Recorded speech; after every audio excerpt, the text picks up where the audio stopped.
All right, it is Monday, December 15th, 4:38 p.m. And I'd like to, because we have a quorum, call our Weston Board of Education workshop to order. Today will be a legal update led by attorney Jessica Simpson. Jeez, you're not Chipman. My mother's maiden name was Simpson, so you're not Okay. totally far off. All right, Jessica, just take it away for us, and Superintendent Forty. Thank you. Good Richmond Smith, by the way, it finally comes to me. Good afternoon, everybody. It's nice to see you all. It's nice to meet you. Nicole, welcome.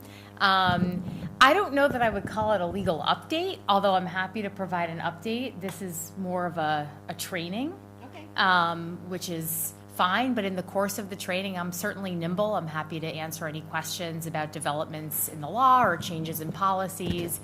And all of you, I think, have had something similar to this from me in the past, except Nicole. And so I have a presentation here with scenarios. I have information that I always find it's useful to go over again, but this is really your time to ask me questions, and really I look at this as an opportunity for me to help facilitate a dialogue among all of you and your superintendent about how you can work together most efficiently and effectively. So let me just start with a reminder of what your roles and responsibilities are as a board functioning together and as individual board members. And before we turn the page, I'm going to start with, and maybe those of you who have been here before can answer this question, what are your roles? I'm not going to flip the slide because I'm curious to know what everybody thinks or remembers. What are your primary roles as a board? What do you do? What does the Board of Education do, or what do we do as individuals? What does the Board of Education do? The Board of Education is responsible for helping to, well, we're responsible, number one, for hiring the superintendent, and we are second responsible for helping to form and pass annual budget, or multiple-year budget, however we decide to do it, that moves through the system to go to a public referendum. Those are our two main goals. For sure. And with the budget comes a whole lot of other things. What are your priorities? What's your strategic plan? So there's a lot that's Correct. wrapped up into that. Correct.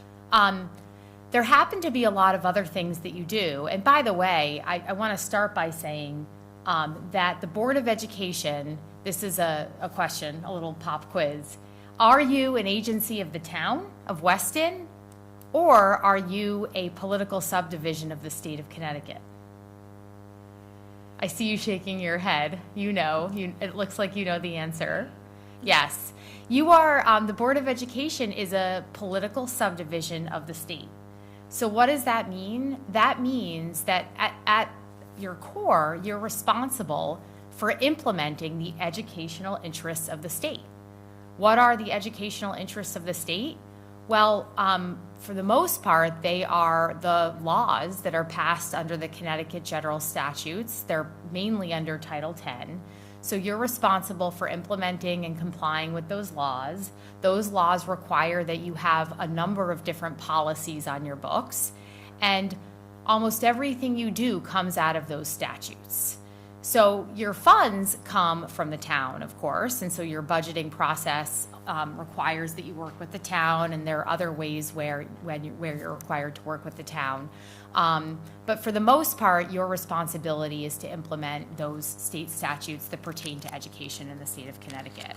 So we have budget, we have employing the superintendent, we have implementing the educational interests of the state, overseeing, and I mentioned there that there are certain policies that are required, so you're responsible for passing and ensuring the implementation of certain policies.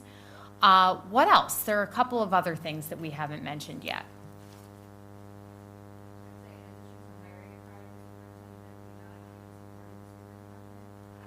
For sure, yes. Well, so it's interesting, when you say managing, let's stop there. What do we mean by managing?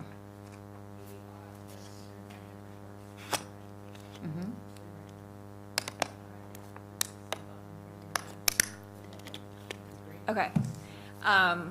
So the superintendent reports to the Board of Education. So any major decisions need board approval. And the superintendent is the one who comes to the board with that. So let's drill down on that a little bit further. What are some examples of major decisions that might require or board approval, or where board approval might be appropriate? For a superintendent? Yes. Probably the contract, length of contract, term of contract, annual evaluation. In terms, right, so in terms of the superintendent's contract, and what about for things that the superintendent decides to do in her role as the chief? So the superintendent by statute is the chief executive officer of the school district. So she gets to execute a lot of things without board approval or input. What are some of the things that she would need board approval to do? Any sort of major facility changes, obviously, that's going to be something that she's going to need board approval for. Any sort of policy adjustment, we give her, in the policy committee, we've worked on policies in which there's obviously a discretionary area for the superintendent, in which the superintendent, if there's any sort of a change, needs to come back to the board for. Yep. Come on, guys. Anyone else? Anyone? Bueller? Curriculum. Curriculum. State mandates certain classes. Then we have the option to move beyond that mandate. So we work with the superintendent and her cabinet on both implementing the mandated curriculum, but also anything beyond that we find we want to implement in our district. Negotiating contracts Yep. with bargaining units. Absolutely. And that's one of the many things that's tied to the budget. It feels like something separate, but actually it's obviously inextricably linked to the budget. What about personnel matters? Do you have responsibility for being involved in, if there's an issue with the teacher, for example? Do you get involved in that? The short answer is no, unless there is some sort of a dispute in particular in which the grievance is elevated to the point where it comes to the board. Other than that, we trust our wonderful hire, Erica, to take care of all that. What about student matters, student discipline? If there's a difficult situation and parents write you an email asking you to get involved. Again, nope. We have Erica for that. We have very firm policies for that. And we also have for things outside, actually some disciplinary and then also residency issues, we have a third party who will take care of that, mediate that for us. Depending on the discipline, though, if it rises to the level of needing, if an expulsion of a student is recommended, that typically has another layer of approval, whether it's a board or An independent Panel. hearing Yeah. officer. I'm trying to flip, but I don't think this is working. Deb, we did, as far as our board is concerned, we have the independent hearing You do officer have? to Okay. try, it's a small community. We don't Yep. need people calling neighbors about issues like that. yeah, I've done it both ways, so.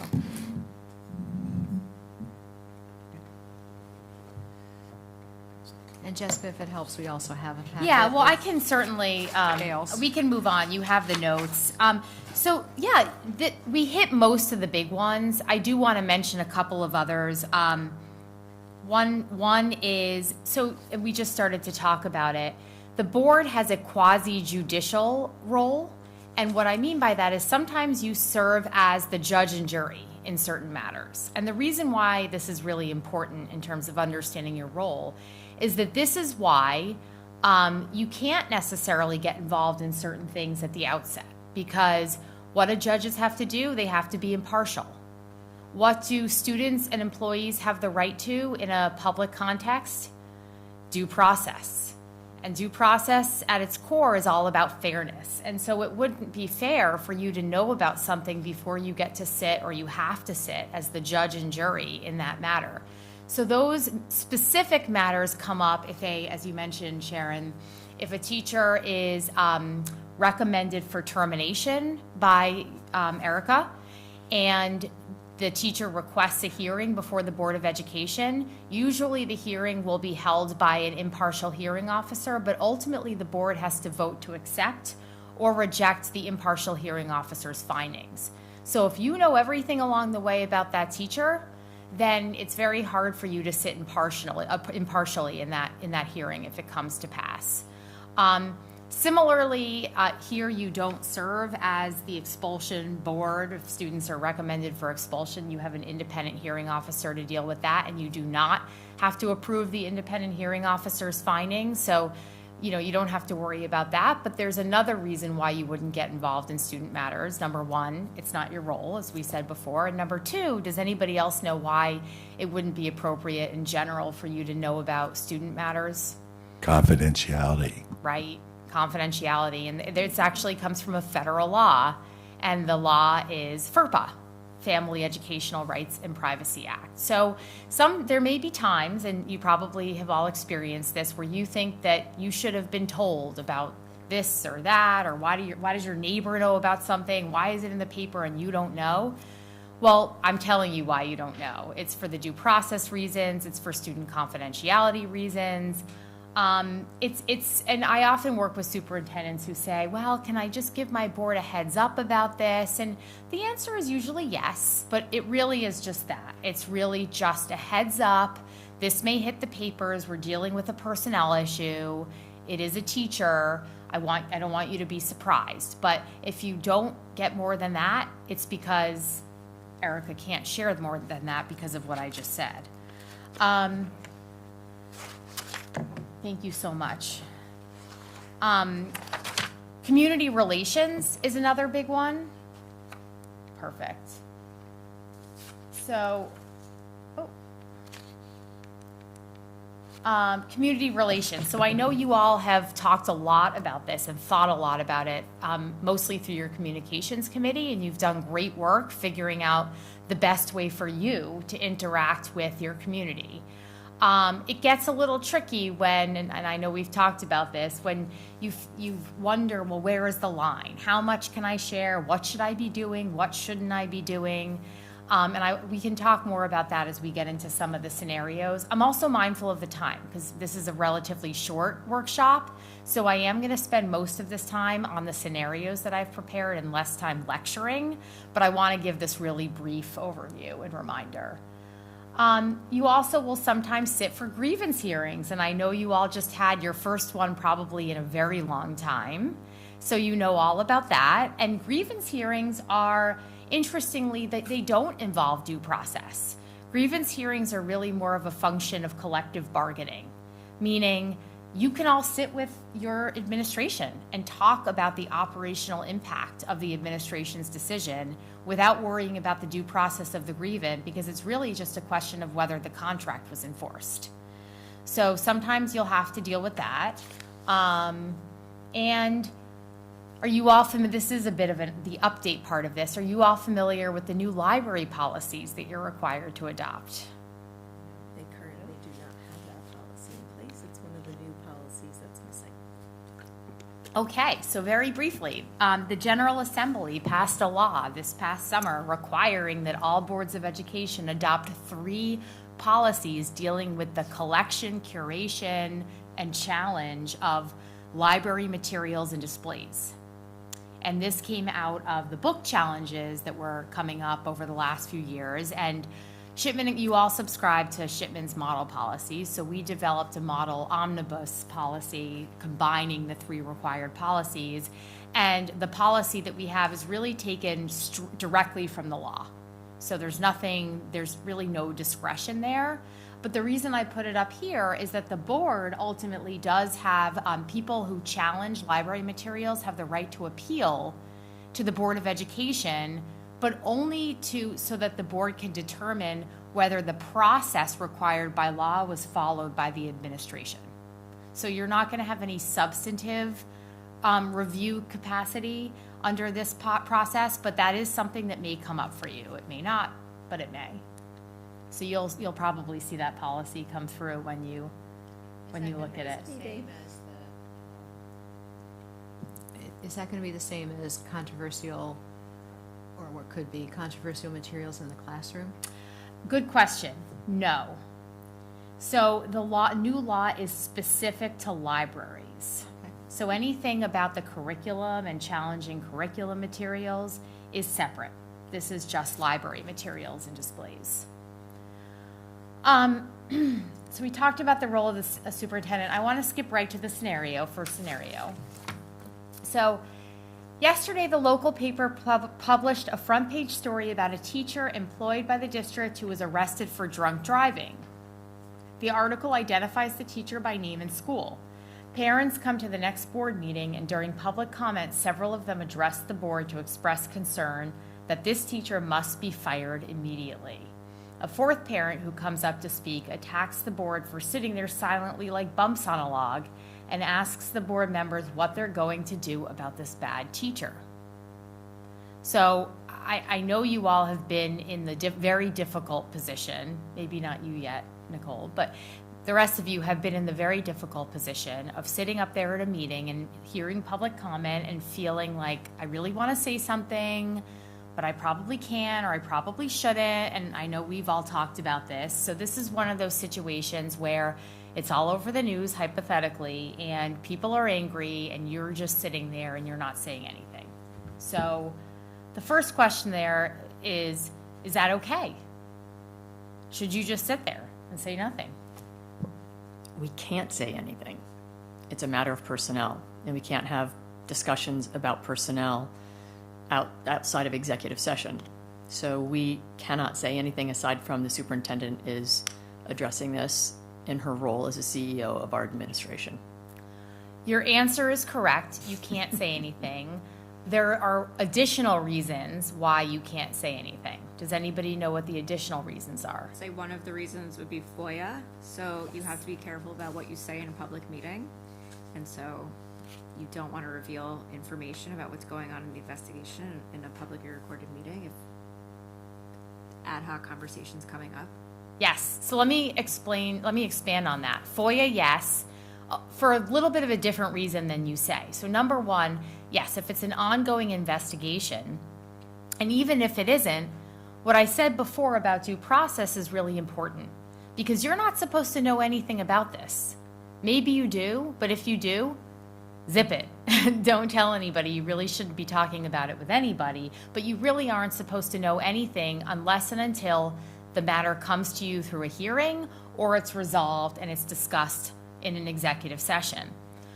FOIA is also interesting because FOIA, and we'll get to this hopefully if we'll have time later, FOIA really governs how you function. There are certain requirements under the meetings provisions of FOIA that say that, number one, you can't talk about anything in your meeting that's not appropriately noticed on your agenda. So if you're in a regular meeting, meaning it's one of the meetings that was scheduled in advance and put on the calendar for the year, then you can add an agenda item by a 2/3 vote. If it's a special meeting, meaning it's any other meeting that's not on that list of meetings, you can't add an agenda item. So one of the reasons that you can't respond is that you will be violating the meetings requirement of FOIA because it wasn't on your agenda.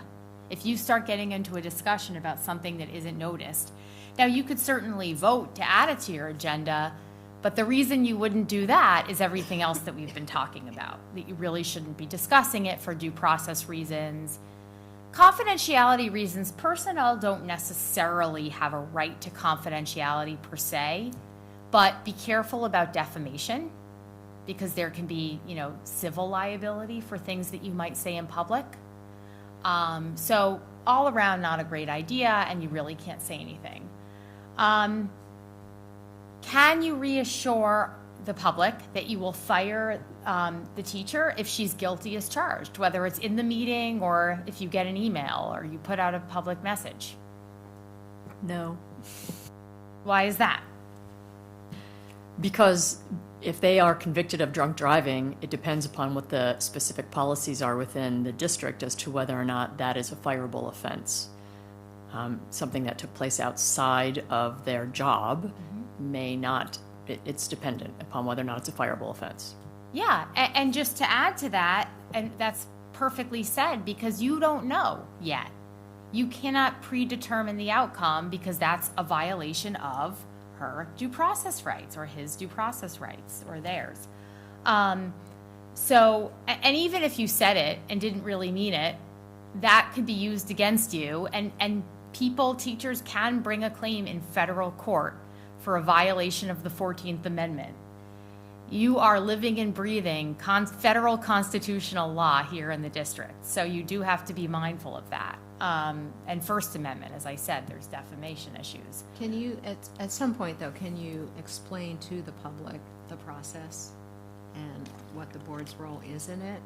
Yes, so Without getting into detail, I mean, you could say, look, we are bound by this process, that process, and the other process, and explain it, so that explains our silence. I'm so glad Would that you asked require that. adding an agenda item, though? Well, what I think that you're suggesting is in an email. So sometimes you'll have these situations that become unfortunately public through the press or otherwise, and you don't want to stay silent because you have to be responsive. So the best way to handle that is exactly what you said, to explain the process separated from the specific situation at issue. For example, this is something that I'm dealing with right now. I'll just be very vague about it, but there is a serious allegation about a teacher. It may hit the press, so we are preparing not here, but we are preparing somewhere in the state of Connecticut. We are preparing right now for what, if anything, we can say. And what can we say? We can say, when something like this comes to our attention, here's the process that's followed. And we conduct a full and thorough investigation. We take, the safety of students very seriously, and so forth.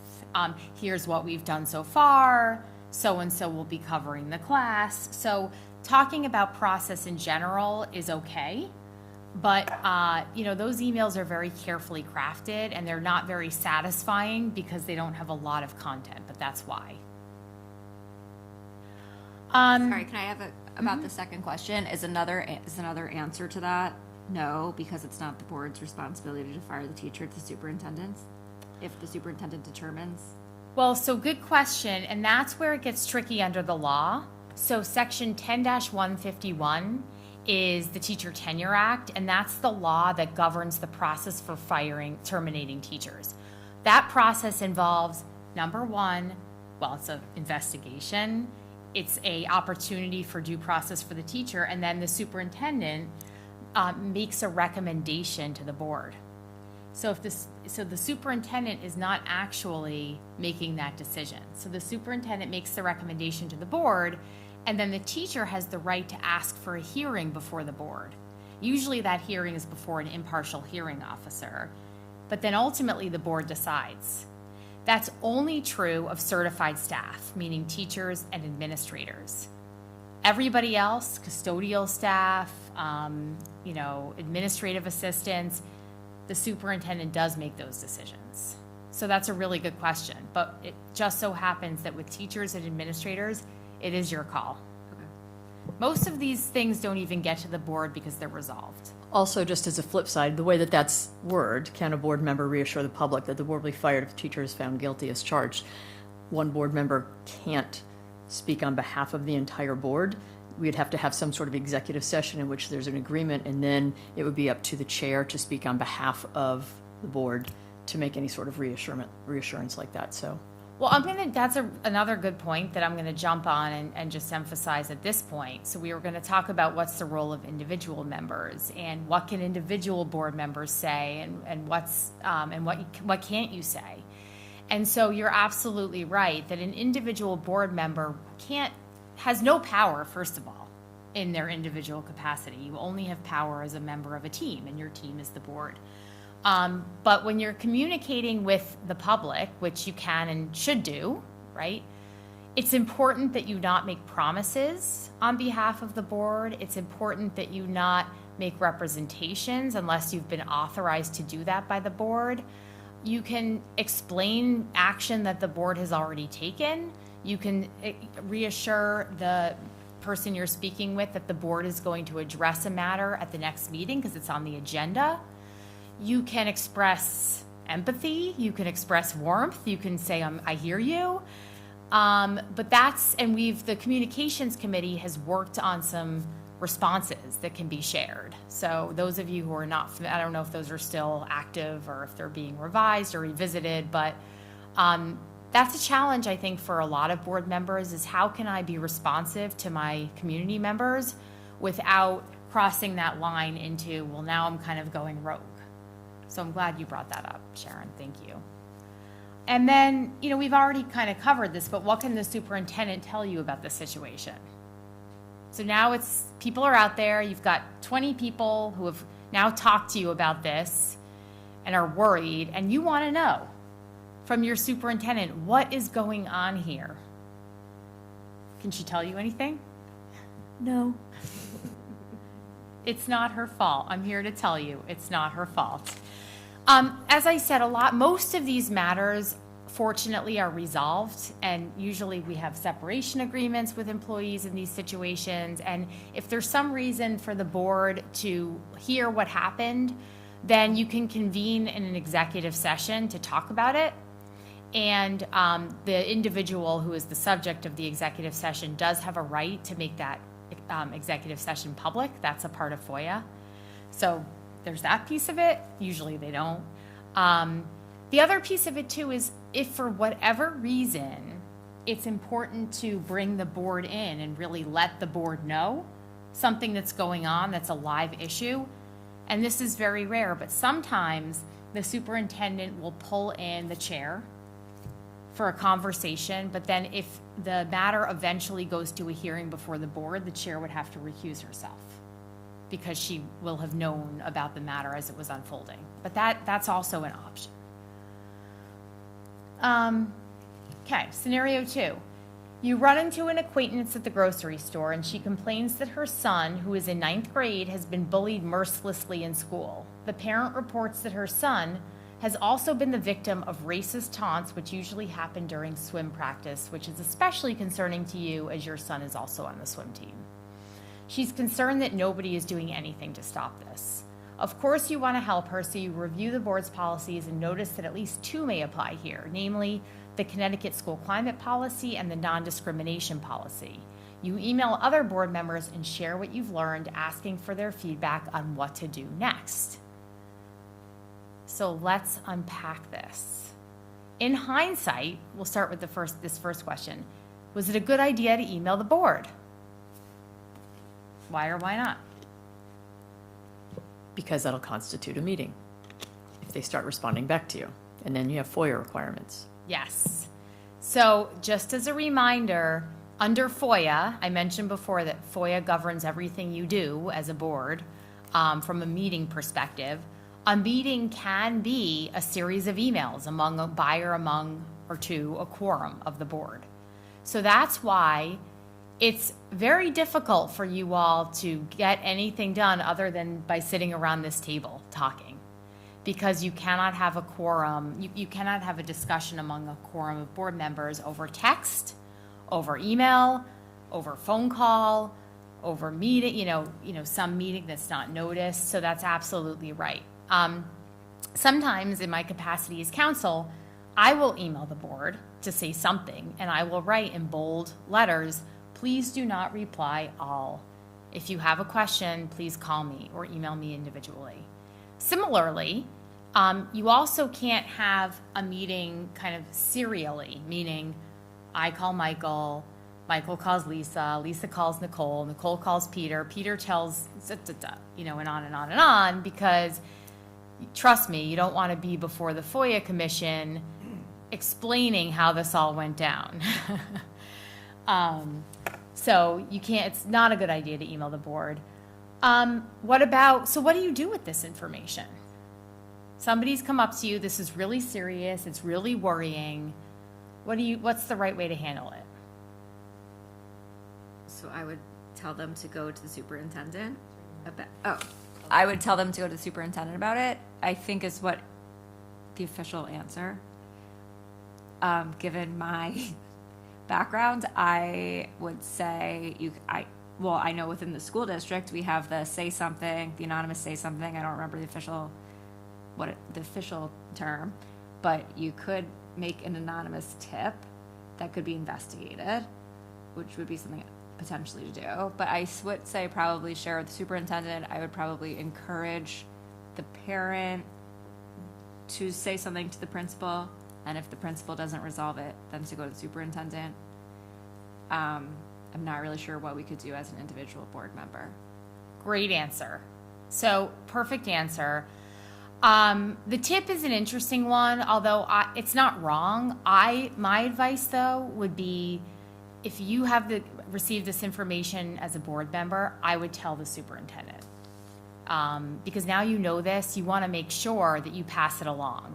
Because whoever told you is telling you probably because you're a board member. And I wouldn't want you to sit with that and do nothing about it, because what if the tip didn't make it through somehow? What if it was missed? Similarly, yes, I think it's a great idea to tell the parent, encourage the parent to tell the principal, but I would also give the superintendent a heads up, again, just as a fail-safe, just in case the parent doesn't tell the principal.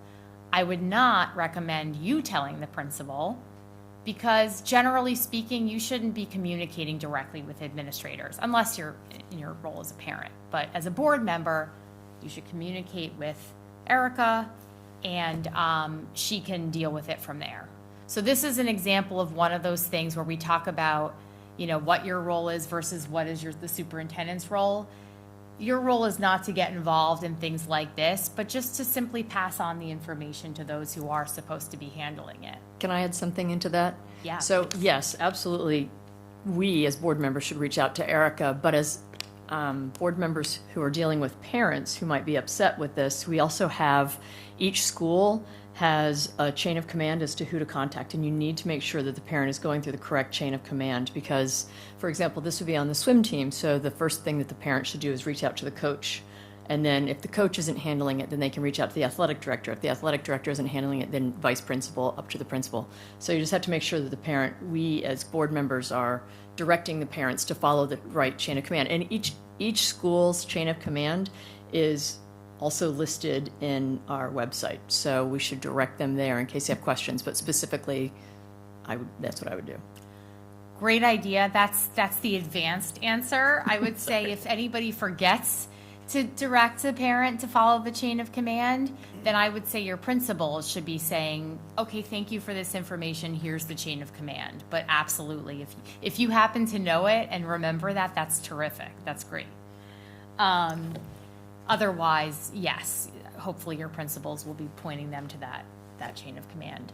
Can I ask a question? Yeah. So, outside of an individual situation, if you run into or you go to the grocery store several times, and there are several complaints about bullying, as a board member, at what point are you saying, are we doing enough, or is our staff well trained? Do we have a problem? At that point, you can kind of not necessarily make it a board issue, but suggest that maybe this is something we should be looking at, and bring that up with the superintendent or at the board meeting or something. I mean, if you start to hear themes, I guess that's what I'm really asking. Yeah, it's a good question. So what I would say is, and this is where I'm glad to be here facilitating a conversation among all of you, because here's what I would suggest. Let's say Michael he goes to, Trader Joe's all the time, and each time he goes, he hears a complaint about bullying, and he's thinking, what's going on? I would suggest that you have a conversation with Deb and say, hey, I'm hearing all these things. Can you put that, I think you probably meet with Erica regularly as the chair, right? You have the one. Can you talk about this with Erica and maybe figure out whether this is something that we want to put on the agenda for either the full board or for a committee meeting? Maybe it's, I don't know what committee it would be in, maybe just it's a conversation with Erica, and Erica has a conversation with you or looks into it and then somehow finds a way to report back to the board or not. And, I would say that, Erica, that would be within your discretion in the first instance to decide whether this is something that the board should know about. I think the reason, if it was something for the board to know about, it would probably be because it's a matter of policy. Maybe you need to make an adjustment to policy to deal with this. Or maybe there were administrative regulations which the board doesn't really get involved with other than to review them and make sure that they're appropriately implementing your policies. Maybe Erica administratively makes a change to the administrative regulations to facilitate the investigation and review and addressing of bullying matters and notifies the board, the policy committee or the full board, hey, we made this change. That's how I would see it coming to the board. But I think you're absolutely right. If it's something that's coming to a board member, you're going to want to make sure that the administration knows about it and is on top of it.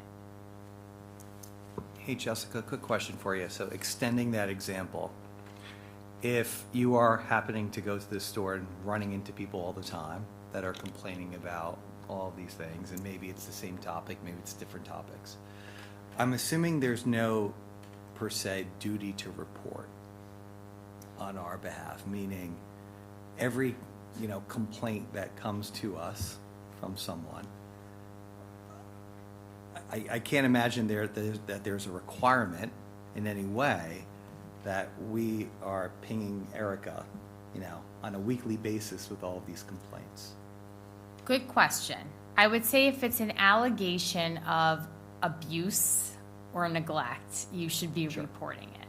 Yep. And you'll have to, do they all get training? I don't think board members get DCF training, which is really interesting to me. But if it's you'll know abuse and neglect when you hear it. Sure. Bullying isn't necessarily that. But other than that, I like what I'm hearing because you're being respectful of Erica's time because she's got a lot to do and you're not necessarily going to ping her with everything. So I wouldn't call it a duty. However, I do think it's a good practice that if somebody is complaining to you about a specific situation, that you, first of all, tell them to go through the chain of command. I would recommend that you just say, hey, Erica, I ran into this family, just a heads up. If it's a complaint like that's more general, I really don't, I'm just making this up. I really don't like the fact that my kid isn't reading full books anymore. What's going on, right? Again, I'm making it up. That to me is different than I have a specific concern like this about my child being bullied in school. Sure, well, because it's a balancing act between, of course, reporting things to Erica that are really, concerning, let's call it. But also there's that balance between that and, of course, using a little bit of discretion here on our part, again, that we're not reaching out to her on a weekly or daily basis. Although, again, I wanted to make sure, I didn't see anything, I've never heard of anything before, but Deb brings up a good point in her example, which is there's no, if you're sitting back then and relying on to your own discretion to some certain extent, are there any repercussions if, let's say, you decide, I don't know, you've heard a complaint and it doesn't sound that serious, it turns out to be, but you never reached out to Erica? Well, Erica, I'd like your view on this, but that's why I do think if it has to do with a specific situation, I would recommend letting Erica know. But I would put complaints into two categories, the specific and the general. And with the specific, I do think you should let somebody know, because I do think there are members of the public who have a misunderstanding about your role as board members. They may think you help run the schools, that you're here, you're wandering the hallways, and that you're in it. My right? kids. Did your kids think you contributed to the delayed opening, for example? I mean, it's a silly example. Thank you, Dad. Thank you, Dad. 6 and 8. Thank you, Dad. Oh, that's so cute. I offer it because I think it's a good illustration of how people misunderstand what board members do. So the fear that I would have is somebody might think, oh, I'm telling the school. And you may tell them, no, you've got to tell the principal, or you've got to tell the coach. And they may not believe you, because they may think, but I told the highest power, so why do I have to go tell anybody else? So It's my advice, it's not a legal obligation unless it has to do with abuse or neglect, but it's my advice that you just send that email. Now, you tell me if you think differently. Yes, board members forward emails that they get specifically on specific circumstances regarding their child to board members who just forward the email off and say, the superintendent will reach out to you. So I think it's worked well. It allows me to follow up, address the situation, and you've sort of done a responsibility that rises to the occasion that's specific. And in some instances, like bullying or abuse or neglect, those are certainly very serious and should be forwarded, so we could follow up immediately. But don't get me wrong, you would hear from them. I was just curious as to sort of where you draw the line and how you think about that. Yeah, I think, from what I've experienced thus far, and I know it's been a short period of time, I think you're using fantastic discretion. It's only been 3 months. Yes, well, that's based on sort of, I'm sure, what you hear on a regular basis and what sort of come to my inbox. Yeah. So this last question is kind of a quirky one, and this gets to the concept of conflict of interest. Should you even be involved in this, given that you have a child on the swim team? I'm not sure if telling Erica about the problem is getting involved, and I would probably leave it there. Yes, the premise of the question, you're right, assumes something that is incorrect, which is that you should be involved in the first place. But I agree with your answer. I also wanted to use this question as an opportunity to talk about conflict of interest, because since it's a coach issue, it could come to you because maybe the coach didn't do enough to deal with this, and as a result, maybe the coach is recommended for non-renewal. Coaches do have the right to a hearing if they've been in the same coaching position for 3 or more years, and coach hearings happen, and they come before the board. That's another role, that quasi-judicial role that you may play. So the question then would be, if you're sitting there and you have a child on the swim team and you have to sit and in judgment of your child's coach who was recommended for non-renewal, what do you do? As a parent sitting there, What do you do? Do you get involved? Is that what you're saying? if there is a hearing and Erica recommends that the coach not be renewed, the coach requests a hearing before the board, your child is on the swim team, and now there's a hearing about whether to non-renew the coach. I personally would recuse myself from the vote, so it wouldn't have a negative repercussion on my child. Are you required to do that? No. Yeah, so conflict of interest is actually quite narrow. It really has to do with whether you have a financial interest in the matter at hand, but it's for you to decide. And I don't have the Weston Code of Ordinances in front of me, but I've looked at this once and I'm pretty sure there's nothing in there about this either. But if you feel that you can't be impartial because it affects you personally, you do have the ability to recuse yourself.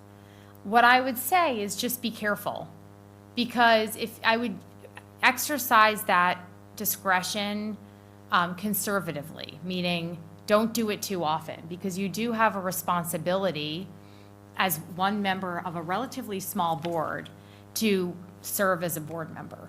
And so what you wouldn't want to do is recuse yourself too liberally. Many of you, I'm sure, I know, have children in the school district. So just because your child may be affected by something or is involved in something doesn't mean that you're conflicted. So you have to decide, really, the question for yourself is, can I serve impartially? I actually can I return back to that Yeah. scenario? I thought the she is concerned that nobody is doing anything to stop this was quite a provocative sentence, because it's did she make an effort already, and was she rebuffed, or he? And does it come out of a sense of frustration? But also, again, goes back to your point, you're a Board of Ed member, right?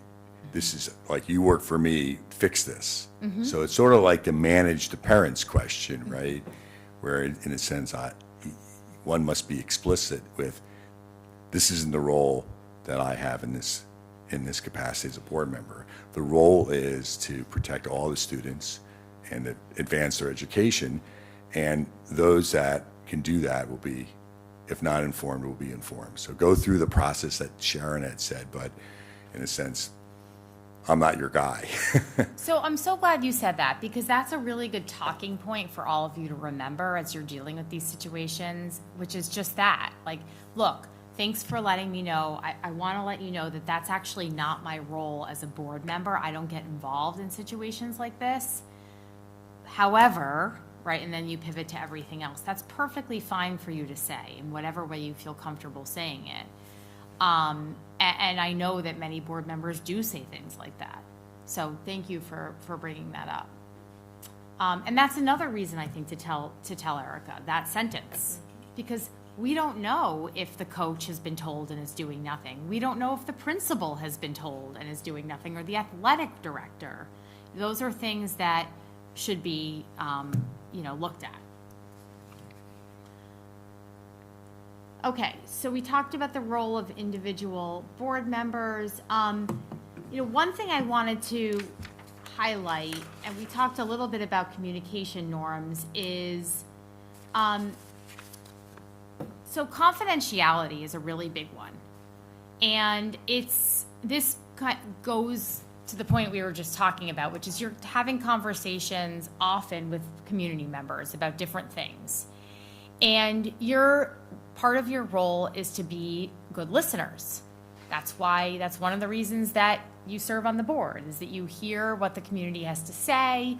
You're responsive in that you're listening and you're bringing it back to the board table, to the superintendent, to the administration as appropriate. You're sharing things, but then the question becomes, what is appropriate to share and what is not appropriate to share? So does anybody want to take a guess as to where that line is? What are some things that would not be appropriate to share with members of the public that you might know as board members? And it's ironic because most of what you do by law under FOIA has to be public. Everything you do, whether it's the emails you write, the text messages you send, the meetings you have, the default is that it all happens in public, except for what? Anything that takes place in executive session, we can't share anything. And that's typically anything having to do with personnel issues, negotiation issues. I think there's only a handful of things that we can discuss in executive session, but anything discussed in executive session we can't discuss outside. Yes, and that's a really important point, because whatever you're right, there are limited reasons to go into executive session, and that makes it all the more important. That means that those things are really sensitive and confidential. And if you disclose those things outside of executive session, you could compromise a lot. You could run the risk of creating liability for yourself as an individual, and for the board as a whole.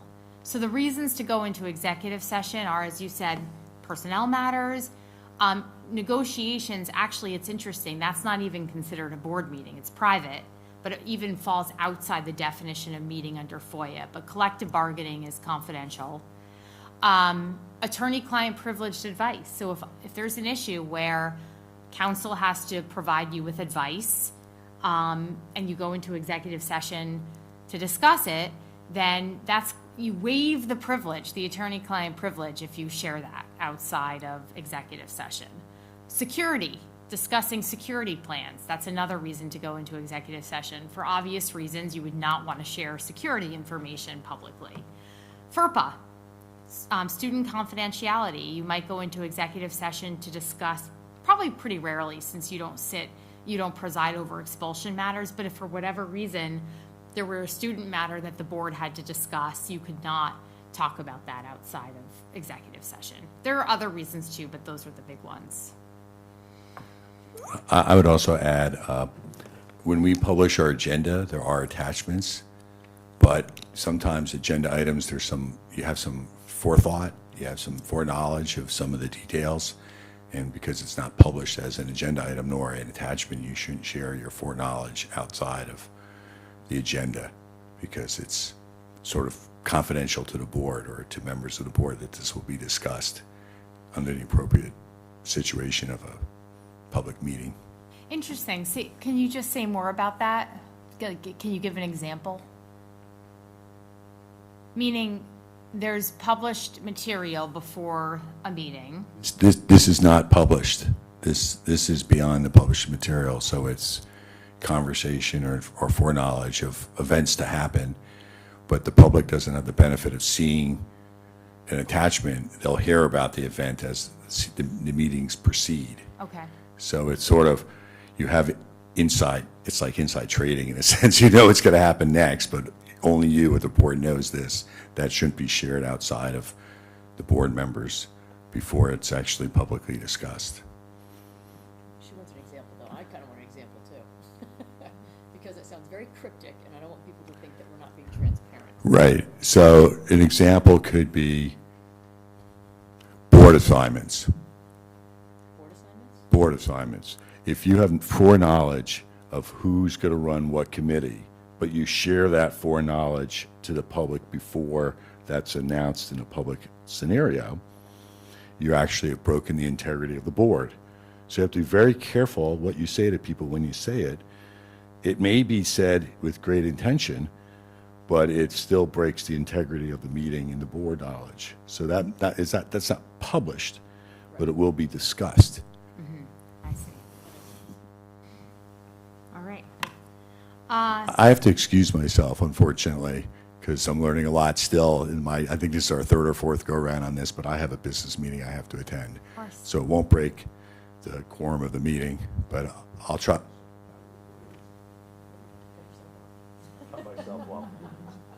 Thanks, Peter. Take care. On confidentiality, sometimes board members are invited to participate in interviews. Perhaps principal candidates or assistant superintendent candidates. And that would be, to me, it would seem like that's another, and the whole interviewing committee should be confidential, but certainly Yes. the members, that Personnel search includes, Board of committees. Ed members, yeah. For sure, yep. That whole process is confidential and, it would break the integrity of the search process to share that, yeah. I'm looking at the time and we only have till 6, correct? Correct. Okay, so I'm gonna skip ahead to a couple more scenarios and we're talking about things through scenarios, but please jump in if there are any questions. This is a hot topic. I don't even know where you all are on this one, but I thought I'd just stir the pot a little. But nobody's going to talk about it because that would be an illegal meeting. So it's a hypothetical. The board is convened in a public meeting and the topic of discussion is a bell-to-bell cell phone ban. You feel strongly that a ban is a bad idea for a number of reasons ranging from safety to cost. You've polled your friends and neighbors before the meeting, and based on the results of that poll, you have concluded that most Weston parents want their children to carry their cell phone around at all times. Although you share your views passionately at the board table, the board votes 5-2 to support the ban. You are outraged, and you have let your constituents down. The next day, you and the other board member who voted with you publish a co-authored opinion piece on your respective public Facebook pages explaining why both of, or Instagram, whatever social media platform of your choosing is, explaining why both of you wholeheartedly disagree with the majority vote and encouraging like-minded members of the public to start a petition to overturn the ban. This issue, after all, is a matter of safety and majority rule be darned. 3 board members who voted with the majority published a joint response to your piece on their public Facebook pages. A 4th board member writes the same comment on all the posts. I am formally calling for the censure of all board members who are using Facebook to have an illegal board meeting. Please like this post if you're with me. These things happen. Wow. This dumpster fire is routine. You know, Deb, Erica. So, what happened here? Who did what wrong? Who did what right? What should have happened? First of all, social media got involved. And that is just a disaster to start doing that. I can Say more about that. I mean, as just as adults, stop. This is when board members drag politics into the board, which is an unfortunate thing. And I think that we've all agreed up here that we don't really want politics to be a part of our board.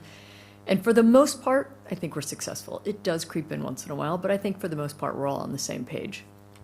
That's just a political nightmare. And that is a very, very broken board, because to take it out into the public sphere like that is not doing anything to have a constructive conversation. It is turning people against one another, as that fourth board member who calls for everyone to be censured shows. And it's just, forgive my terminology, but I come from Indiana, it's just a terrible pissing match, and nobody's going to win that one. It's like, stay out.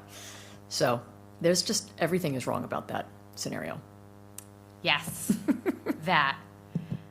Others, what specific, are there any specific laws or rules or norms that have been violated here?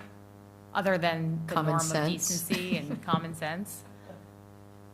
Well, it seems like once a board makes a decision, then it's incumbent on the board members to, at least stay silent. They don't have to go out and say, I love this, but they could at least stay silent. But that doesn't mean that before the decision, you can't argue passionately at the board table for your point of view.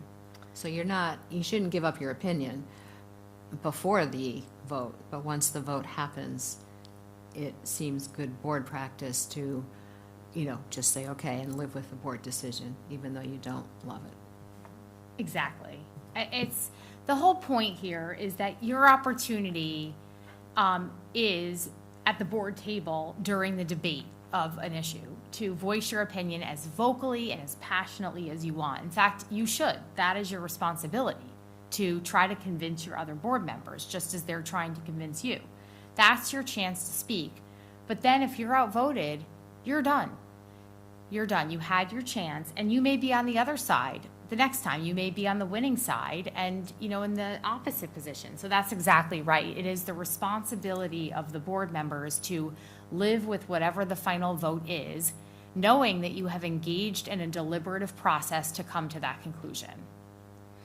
Moreover, having this discussion in public, first of all, it undermines the credibility of the board to your community. It just makes you look like you don't function well. But the other problem with this is it's a FOIA violation, because now you have a quorum of the board having a discussion about a topic on social media. So board members do this all the time, believe it or not, and they don't realize that they're violating FOIA. Hold on, how is it a FOIA violation? Because because they're putting it out in public and having a comment in public? Because unless they've tagged the other board members specifically, is it considered to be them communicating directly with those board members, or is it just them putting it out in the public? I mean, look, I disagree with how they handled it, but I'm curious as to how it would be considered a FOIA I think Nicole issue. has an answer So for that. I think this is what it is, but specifically it says that 3 board members publish a joint response. Right. It's a collective response, and then the 4th board member, if they're commenting on every single person's comment, they're also commenting on that joint response of 3 people. So that would be a 4th Yes. person. Yeah. Yeah. Yeah. The point being that you can violate FOIA on social media, and I see boards do this all the time. So that's, one of many reasons not to do this. So, if you have a situation where the board has voted and you're on the losing side, and it's an issue that continues to come up again and again in the community, and people are berating you, and you're on the losing side, they're berating you because of the majority vote. This is truly a question that I encourage you all to discuss with each other. What do you do? How do you handle that? Well, just in general, if you have, we'll take the bell-to-bell cell phone ban, which happens to be controversial in many communities. Let's say, the ban is passed. So Jessica, I don't think this is a win-lose. When a decision is made, there has been a huge discussion. It was voted 5-2, so it was a thoughtful discussion that led to a decision. but it's a decision that they're going to look at and evaluate through data, whether the students are doing better or worse, whether it's social and emotional or academic.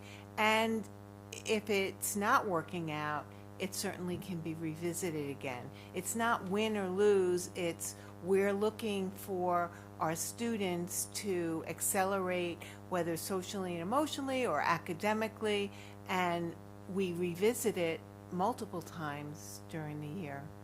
So I think it's just a decision with the hope that it will improve the culture and academics of the school. Yeah, that's a very elegant response. I like that. And I think many decisions fall into that category. I can't think of a decision that's just done and never revisited. There's always opportunities to look at something and to examine something if it's not working.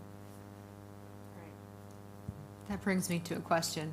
What if a prior board voted on something, and then there are, I don't know, new board members, and the issue comes, the issue's out there? I can't think of any. I don't know. But,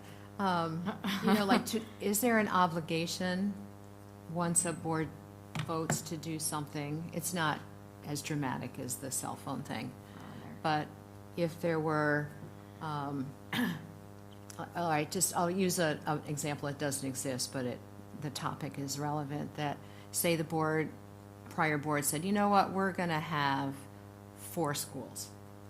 And then a new board comes in, or some new members, and everybody's going, you know what, da, da, da. Can they revisit that and say, no, we want 5 schools or 3 schools? Absolutely. Okay, so there's nothing's written in stone. No. It's not like law. If the Supreme Court can do it, we can do it. Yeah. I mean, Just want to make sure. a good example of that is policy. You could revisit any decision, but the question is, how does that get teed up? It gets teed up really by you two making the agenda for the meeting. I mean, with input from your other board members, you don't get to unilaterally decide what the board discusses, but if it's an issue that you think is important to discuss, there are other mechanisms for board members to raise things up. But the board can discuss anything that's on the board's agenda and revisit things, and it's just would be a matter of how the motion is written. In terms of how you deal with what the prior decision was. It gets a little different with Robert's rules. If you just pass something and then you want to revisit it at the next meeting, and then the question is, at one point, is it a motion to reconsider versus are you just making a different decision? You don't have to really get caught up in that, but that's another thing to think about. I think if it's the board last year made a decision or 2 years ago and now you're revisiting it, we're beyond Robert's rules. Now we're just making a new decision. Yeah, based upon new information. But based upon new information, right. We should, the big decisions in particular, we should revisit if need be, in my opinion. Again, I'm looking at the time. So we have 20 minutes, and I'd like to make this last 20 minutes a bit of a choose your own adventure because I want to make sure I'm responsive to what you all want to talk about. So I'll tell you the general topics I have for discussion. This one I don't think is as important, but FOIA in general is a big one. And, Nicole, I think that's more of something, you may know a lot about FOIA, but Connecticut FOIA in particular is something that I think the other board members know a lot about, but you can look through the packet and let me know if you have any questions. But FOIA communications with the superintendent and the protocols, the appropriate protocols for that. Communications with the public is another one, which we already started to talk about. But those were the 3 big areas that I had. Electronic communications and good hygiene for communicating electronically in light of the fact that we have FOIA. So what is the topic that is most pressing for all of you to discuss? Or are there other questions? And I can still keep running through the scenarios and we can touch on things as they come up.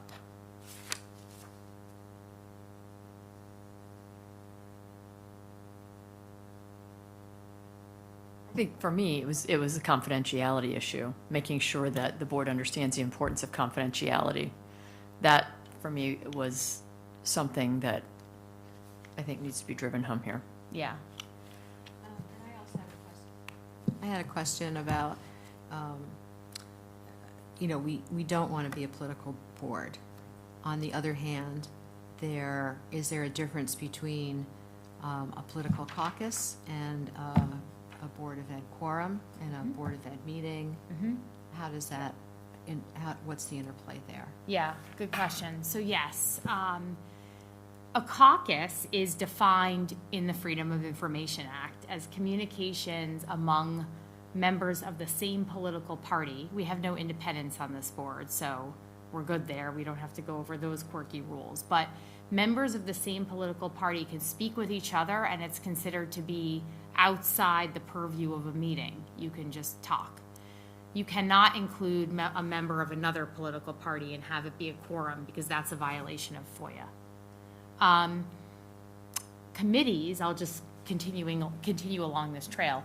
Anytime you have at least four people and you're talking about board business, that's a quorum of the board, and that discussion has to happen in a legally noticed meeting. Four. So 3 is a committee. Well, that's different. So committees are themselves public agencies, and they are subject to all the same FOIA rules that the full board is subject to. So, for example, the policy committee cannot have a discussion over email. The policy committee cannot have an informal comment, like even two of you. It's tricky. It's very hard to get anything done because you can talk about when you're going to meet and where, but you can't talk about anything substantive. You can send a packet around, hey, policy committee members, here are all the policies that we're going to be talking about. Look forward to seeing you tomorrow. But then another member can't respond, wow, this looks great, but I'm really concerned about the library policy. What was Shipman thinking? So you can't go beyond that. Can they respond, not obviously, if it's 3 that's sent out, one member, can they respond to the chair of the policy committee? If it's 3 people? If it's 3 people, can the one person just respond directly to the chair, not responding to the other one? And does that take it outside, or does that constitute a meeting? I think that's a quorum. No. If there's 3 people and then one of them responds to the chair sends something out, Yeah. let's say on the policy committee, and then Michael sends me, he says, oh, I want to talk about this library thing, and he sends it to me as the chair, not sending it to David, who's also on the policy committee. Does that still make it a meeting? But isn't that a quorum of the committee? 2 or 3, I guess. All right. So then how is it that, like, if you're just trying to prepare for a meeting Yeah. or something, Good luck. how is it that you communicate? Well, prepare in what sense? Creating an agenda for the meeting. That's fine. Creating an agenda is fine. Okay. Setting a time for the meeting is fine. Sending out materials is fine. But the reason, if you think about the reason why FOIA exists to ensure that all discussions of a public agency occur in public, unless they're privileged to executive session. But if you're So- discussing why you think that a policy should be discussed, is that considered to be a meeting then? As opposed to, you're setting your agenda, and here's why it's important to be on the agenda. Well, if you start to have a conversation about that, Okay. All right. Okay, so I have a Just question. So, like, communications committee. So using a past example, they were revising language for what are we going to say in a general meeting about public comment. If you're in communications committee, you're drafting communications. So what about talking, like wordsmithing, drafting? can't do it. So how does that happen? You have to do the entire drafting in a meeting? Very good question. So I have a lot of tricks for this. And yes, that's one way to do it, which I don't recommend because that would be terribly inefficient. Another way to do it is one person is authorized to come up with a draft. Then here's my draft. I'm going to share it with you all in advance. Don't respond. And then let's meet to talk about the draft. Another way to do it is just to leave it up to that person. Say, I'm going to delegate responsibility to Nicole because she's going to do a great job. We'll approve it. Nicole's going to do it. We'll look at it in a meeting. Maybe we'll say, hey, we don't like this word or this paragraph should be here. But yeah, drafting of things boards can't really do that together. That's a tricky thing. I will sometimes, as counsel, come up with drafts for that reason. And I'll send them under the attorney-client privilege, and I'll say, if anybody has any concerns or questions, you can call me. Just call me. Just to expand on Nicole's example, because we're going to be in the middle of trying to get communication out to the public so they can stay informed about the ups and downs of all these facilities issues. So if the Communications Committee says, Nicole, go ahead and summarize where we are to date, and they say, just do it, that's okay. Perfectly fine. That's probably the And best way to do it. Can Nicole send it to Erica and me? Or Yeah. just, Yep. okay. Yes. Okay. So we did have a FOIA violation here in town a few years ago, like 6 or 7 years ago, in which there was a board member who wanted to read a letter to the public, and it had to do with civility of people at the meetings. And this board member wrote a letter basically saying, it was a letter saying, we are all neighbors, let's be respectful of one another when we're speaking, and we as board members are here to, it was a nice, but it had to be very carefully worded. And this board member sent that letter out to each of the individual board members one-on-one to say, I just want to make sure you're okay with me reading this at the next meeting, And everyone's like, yeah, that's great. The board member read the letter, and immediately the person who felt in the public who had been especially argumentative or, I don't know, was offended and said, how did you read, how did the board agree to this? And in finding out that each of these individual people communicated with this one person, it was determined that was a FOIA violation. So we had our hands smacked. So you have to be really careful with things like that. Right. Yeah, I'm glad you brought that up. I was there for that. Yeah. Lovely event. And Yeah. actually, the interesting thing is, this is another little lesson. The reason why it came to light that this was a FOIA violation is that somebody made a FOIA request for board member communications, including text messages, which are subject to FOIA if they are about board business. And so it was clear that through the text messages that the board members had been communicating about the message. Are you good with the message? It was a quorum of the board communicating about the message. So the way that was fixed is that the board issued an apology that went up on the website, but it was a FOIA violation. So, so 2 questions. It would be helpful to know, because you probably all know this, but because I'm new, if a member of the public sends an email to the entire Board of Education, how do we, what do we do as board members? We just do not respond and wait for Deb? Okay. Okay, and then my second thing is, what actually is the ultimate consequence for a FOIA violation? So usually, usually it's just a hand slap. It's the FOIA Commission says that the Weston Board of Education has violated FOIA, henceforth comply. There can be individual personal liability of up to, I don't know, somewhere between $1,000 and $2,000. It's not a huge amount. I think the biggest consequence, and then if you have them again and again, it gets worse. But I think the reason why, number one, you have to comply with the law. But I think the reason why boards don't like to be accused of FOIA violations and to ultimately have it determined that they violated FOIA is that they don't, it gets splashed in the paper, then the public starts to get concerned about transparency, and that's really the consequence, is the potential erosion of public trust. So, people ask, well, why is it such a big deal? And then it becomes clear it is a big deal because FOIA is, you're supposed to be doing everything in public. And even if you are and you're doing everything right, you wouldn't want one mistake to compromise the public's trust in the work that you do to comply.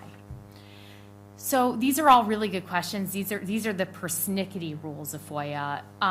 One point, I'm glad that you all said yes, wait for Deb. That's the correct answer. I will say there are some boards where they have a practice, and this doesn't have to be your practice, where individual board members will respond. And my advice there is that the individual, when you're responding as an individual board member, keep it to basically an acknowledgement. thank you for your email. You know, if you want to say, you know, we appreciate your feedback, right? Some board members feel that they want to do that. I would say legally, there's nothing wrong with that. What you can't do is, or what I wouldn't recommend you do, is what I said before, make promises on behalf of the board, start to express your view as an individual board member. That should be saved for the board table. You could say, oh, we're going to be discussing this at the next board meeting, but that, you know, Deb would probably say that. Similarly, the chair has no special power. The chair is not going to make promises or representations or express an opinion about something, just as the rest of you wouldn't. It's just that one of her primary functions is to serve as the chief spokesperson for the Board of Education. If you got a question from the press, it would be Deb responding, or Erica. Sorry, I do have another question about written communications. So if a quorum is on the communication or involved in the written communication, I know that it's subject to FOIA. If a person makes a FOIA request, it is a producible response. However, can it, like, because it's not a public meeting that can be recorded that people can attend. So is it just that those types of communications are altogether not allowed, or just that they're basically, you have to turn them over if requested? What types of communications? Is it because you're saying, okay, like the Facebook example is a bad example because it's social media, we shouldn't be doing any of that, but as you say, oh, well then if you reply all, and then the text and the reply all, they're all, is it that they're violating FOIA because they're written communications rather than in a public meeting? So, two things. I see what you're getting at. There are two things. One is all of your records, your communications, your emails, your text messages, your handwritten notes, if they're shared with somebody, those are subject to disclosure under FOIA, the FOIA records laws, with some exemptions. There are certain exemptions under FOIA. That's a whole separate category from you're having an illegal meeting. Okay. So to answer your question, both could be true. You could be having an illegal meeting via text message, and somebody could find out about it because they'll make a FOIA request for your text messages. Right. Okay. So just nothing in writing because that would be an illegal meeting. Or, I mean, right. Or you could also can't meet secretly and talk. Right. So Well, no, it's it's just two more of things. these email. I don't know. I'm just wondering, like, I think it's the two people in a subcommittee that is maybe making me wonder, how do people convey information to each other? Right. So it's less the conveying, it's more the discussion and the deliberation. You can share information. We're going to talk about this at the policy committee meeting. Here's the packet. Here's the agenda. What you can't do is start to talk about that Title IX policy has changed 10 times. What's going on? Oh, well, I spoke to Jessica and she said that, blah, blah, blah, blah, blah. That's what you can't do. That has to be, that discussion has to happen in the committee. Okay. But you can certainly prepare by receiving information, by sending information. It's the discussion back and forth that has to happen publicly. Okay. Does that make sense? Yes. Good tip on records and communications while we're on this subject. We all use text messages, so I'm not going to tell you not to text, but also I'm going to tell you not to text for a couple of reasons. Number one, your text messages, if somebody asks for them, if they're about board business, they are disclosable. Number two, if there is a legal hold notice, meaning somebody's filed a lawsuit or a notice of claim, then you have a responsibility to retain all of your records about that matter. And it's hard for the central administration to control messages that you have privately. That would be incumbent upon you to do. If you have personal email, I recommend not using it for board business. Use your Weston PS address for the same reason.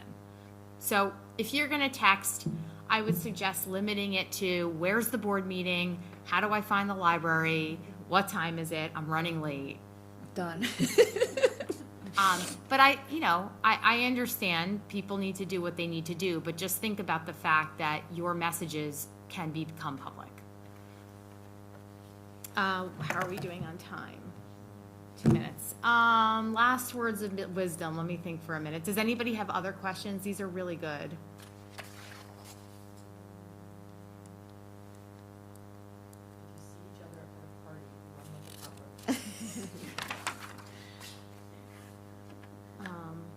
Random, If you really feel compelled to talk about board event stuff, I'm probably gonna walk away.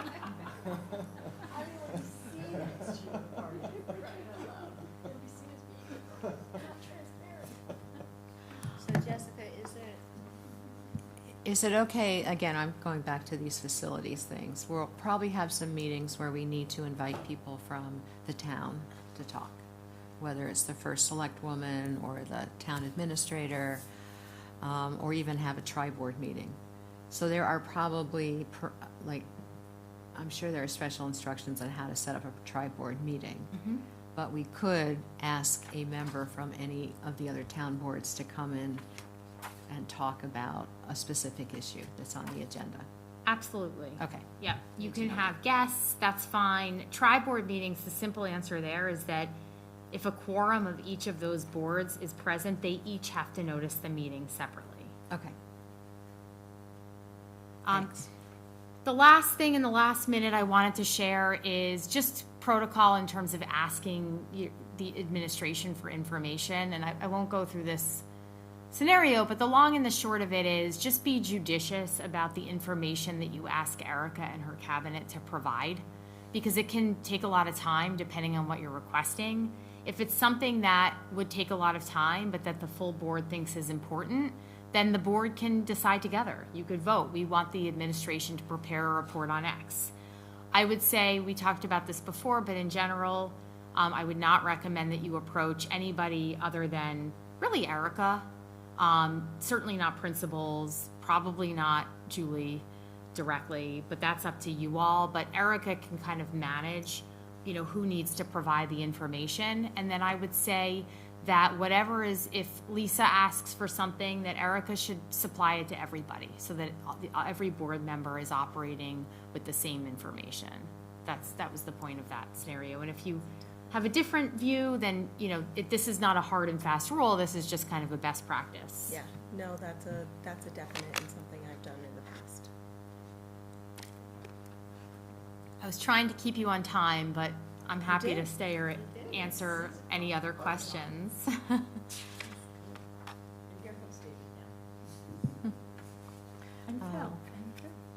Okay, so then at this point, we can adjourn this section of the meeting. All right.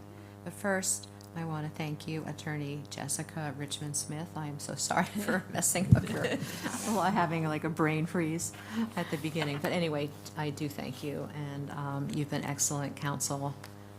Just from experience, I can say that. And you're the best. So we're very lucky that you spent time with us today. Thank you. And we all have you on speed dial. So is there a motion to adjourn? I so move. Thanks, Sharon. Second? All right, thanks, Nicole. All in favor? Aye. Aye. And again, thank you. Thanks, Jessica. Thanks so much. Thank you for having me.